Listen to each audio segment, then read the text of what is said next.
آج سے ٹھیک 2 سال قبل 15 مارچ 2019 کو نیوزی لینڈ کے شہر کرائسٹ چرچ کی مساجد پر ایک گورے نسل پرست جنونی نے 51 مسلمان نمازیوں کو شہید کیا تھا۔ یہ قاتل اس قدر سفاک تھا کہ اپنے اس خونی کھیل کو انٹرنیٹ کے ذریعے براہ راست دنیا بھر میں دکھا رہا تھا۔ اس واقعے کے چند لمحوں بعد مغرب پرست عالمی میڈیا اپنے مخصوص ایجنڈے کے ساتھ سامنے آیا اور پھر اس سفاک قاتل کا چہرہ نظر آیا اور نہ ہی اس کے متعصب نظریات پر مفصل تبصرہ کیا گیا۔ میڈیا اس سفاکی کے مقابل نیوزی لینڈ کی وزیر اعظم کا انسانی چہرہ لے کر برآمد ہوا اور آج تک اسی ایک چہرے کو پورے مغرب کا چہرہ بنا کر پیش کیا جاتا ہے۔ حیرت ہے کہ جس دن جیسنڈا آرڈن ان شہید مسلمانوں کے خاندانوں کو گلے لگا رہی تھی، اسی دن پوری مسلمان دنیا میں امریکہ اور اس کے حواریوں کے ہاتھ لاتعداد مسلمان مارے جا رہے تھے۔ عراق، شام اور افغانستان میں اس دن کی اموات کسی دوسرے دن سے کسی طور کم نہ تھیں۔ میڈیا کے کسی چینل پر اس سفاک قاتل برینٹن ٹیرنٹ کے اندر پائی جانے والی شدت پسندی اور دہشت گردی کا کبھی کسی نے ویسا سراغ نہ لگایا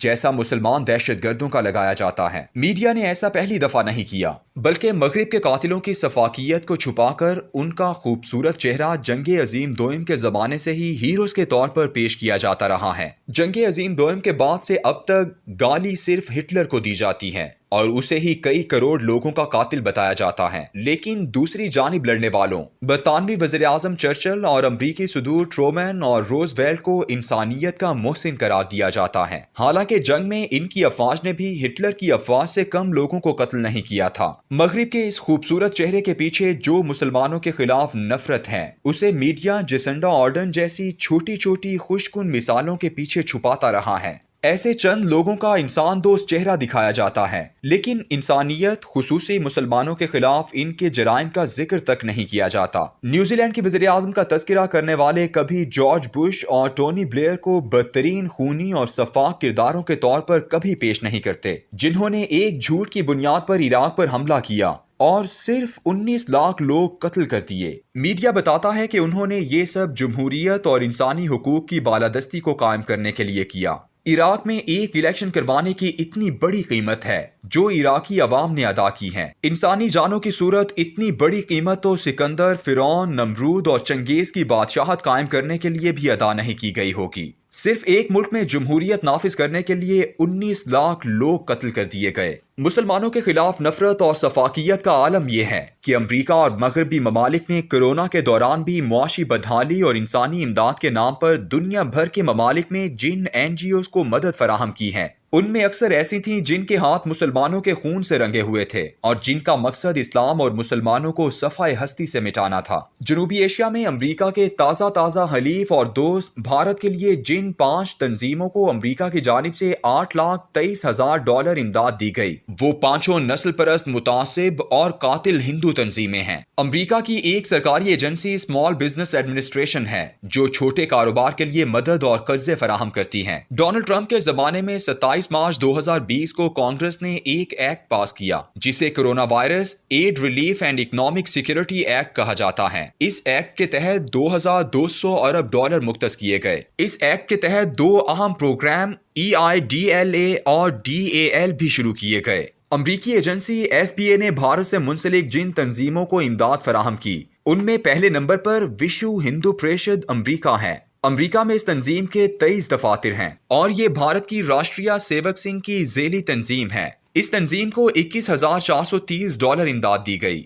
دوسری تنظیم جس کو $71,462 ملے وہ اکال و دیالہ فاؤنڈیشن ہے۔ اس تنظیم کو نہ صرف امریکہ اور مغرب کی پریس بلکہ خود بھارت کی ایجنسیوں کی رپورٹوں نے بھی اقلیت دشمن خصوصاً مسلمان دشمن قرار دیا ہے۔ اس تنظیم کے تحت بھارت میں ہزاروں اکال سکول چلتے ہیں جن میں شدت پسند سوچ پروان چڑھائی جاتی اور مسلمانوں سے نفرت کی تعلیم دی جاتی ہے۔ تیسری تنظیم جسے $51,872 امریکی سرکاری خزانے سے دیے گئے وہ انفینٹی فاؤنڈیشن ہے۔ اس تنظیم کا بانی راجیو ملہوترا ہے جو ایک مقبول ہندو جنگجو ہے جس کے ٹویٹر پر 2 لاکھ فالوورز اور فیس بک پر اسے پسند کرنے والوں کی تعداد 60 لاکھ ہے۔ اس نے امریکہ میں کمپیوٹر کی مشہور سلیکان وادی میں نوکری 40 سال کی عمر میں ہی چھوڑ دی اور ہندوتوا کے تصور کی ترویج کے لیے خود کو وقف کر دیا۔ اسے روسی ناول نگار آیان رینڈ کا ہم پلہ سمجھا جاتا ہے، جو نسل پرستی کے لیے ہر قتل، جرم اور غیر اخلاقی حرکت کو جائز سمجھتی تھی۔ اس شخص پر متعصب خیالات کے الزام کے ساتھ ساتھ یونیورسٹی تھیسس میں چوری کرنے کا بھی الزام تھا، لیکن اس کے باوجود اسے مشہور عام سیکولر جواہر لال نہرو یونیورسٹی میں آنریری پروفیسر رکھا گیا۔ چوتھی تنظیم جسے $1,50,621 ملے وہ سیوا انٹرنیشنل ہے۔ یہ بھی راشٹریہ سیوک سنگھ کی ایک ذیلی تنظیم ہے اور RSS کے 90% رفاہی ادارے اسی تنظیم کی سربراہی میں قائم ہیں۔ اس تنظیم کے بورڈ کا چیئرمین رمیش بھٹاڈا ہے، جو امریکہ میں راشٹریہ سیوک سنگھ کا سربراہ ہے۔ ان چاروں تنظیموں سے کہیں زیادہ جس تنظیم نے امداد حاصل کی وہ ہندو امریکن فاؤنڈیشن ہے۔ اسے $3,88,664 ملے۔ یہ وہ تنظیم ہے جو خود کو ایک وکالتی گروہ کہتی ہے اور پورے تعصب کے ساتھ راشٹریہ سیوک سنگھ، وشو ہندو اور بجرنگ دل جیسی متعصب تنظیموں کی ہر سطح پر وکالت کرتی ہیں۔ امریکہ کی اکثر ریاستوں میں شہریت ایکٹ کے خلاف فضا تھی۔ اس تنظیم نے بھارت کے اس نسل پرستانہ اقدام کا پورے امریکہ میں دفاع کیا۔ راشٹریہ سیوک سنگھ امریکہ کے صدر رمیش بھٹاڈا اسی تنظیم کے بورڈ آف گورنر میں ہیں۔ 2018 میں ٹیکس کے کاغذات کے مطابق رمیش بھٹاڈا نے $48,000 سیوا انٹرنیشنل، $30,000 ہندو امریکن فاؤنڈیشن اور $30,000 ہندو سوامی سیوک سنگھ کو دیے۔ یہ سب کچھ پہلی دفعہ نہیں ہو رہا۔ ساؤتھ ایشین سٹیزن ویب نے 2014 میں ایک رپورٹ شائع کی تھی جس کے مطابق 2001 سے 2012 تک ایکال ودیالا کو $3 کروڑ، سیوا انٹرنیشنل کو $4 لاکھ اور انفینٹی فاؤنڈیشن کو $2 لاکھ ملے تھے۔ امریکہ نے بھارت کی ہر اس تنظیم کو سرمایہ فراہم کیا جو شدت پسند ہندو تھی اور جو نہ صرف مسلمانوں بلکہ ہر دوسری اقلیت کے بھی خلاف تھی۔ اس حکومتی امریکی سرمایہ کی وجہ سے ان تمام تنظیموں کو صرف مالی مدد فراہم ہوئی بلکہ عالمی سطح پر ان کے جرائم کو ایک اخلاقی جواز بھی فراہم ہوا۔ یہ وہ 20 سال تھے جب پاکستان امریکہ کے ساتھ مل کر دہشت گردی کے خلاف جنگ لڑ رہا تھا اور امریکہ بھارت کے ہندو شدت پسند اور دہشت گردوں کو سرمایہ پہنچا رہا تھا۔ وہ متعصب ہندو جو پاکستان کے خاتمے کو اپنا نصب العین سمجھتے ہیں۔ کروڑوں مسلمانوں کے خون سے رنگین ہاتھوں کو امریکی امداد اور میڈیا کی لانڈری نے نہ صرف دھویا ہے بلکہ انہیں خوبصورت بنا کر بھی پیش کیا ہے۔